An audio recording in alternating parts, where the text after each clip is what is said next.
লোক না, কোনো কাজের না, শুধু বাড়িতে বসে থাকে, ঘুরে ঘুরে খায়।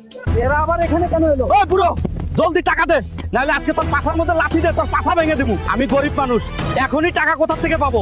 আমাকে ছেড়ে দাও বাবা, আমার হাল্ক টাকা দিয়ে দিবে। আজকে টাকা না পেলে তোরে ছাড়মু না রে বুড়া। বাঁচাও, কেউ বাঁচাও, হাল্কের বাবারে ধরে নিয়ে যাচ্ছে। বাঁচাও, আমাকে ছেড়ে দাও।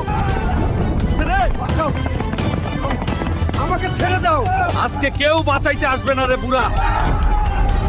এই মোবাইলে দেখি সারাদিনই মজা। হাল্ক রে, তোর বাবাকে কিছু গুন্ডারা ধরে নিয়ে যাচ্ছে, জলদি যা, তোর বাবাকে বাঁচা ভালো। কি বলতেছো দিদা? শালার গুন্ডাগরা, তোদের আজকে আমি ছাড়বো না। আমার বাবাকে ধরে নিয়ে গেছিস, আজকে তোদের পাছা ভেঙে দেবো রে। হে আল্লাহ, আমারে বাঁচাও। আজকে এই বুড়াটাকে এখানেই মেরে ফেলবো। আমার হাল্ক আসলে তোদের একটা কেউ ছাড়বে না রে হারামজাদারা। ওই হারামজাদা গুন্ডার বাচ্চারা, তোদের এত সাহস আমার বাবাকে বাঁধে রেখেছিস, আজকের দ্বারা তোদের ভেঙে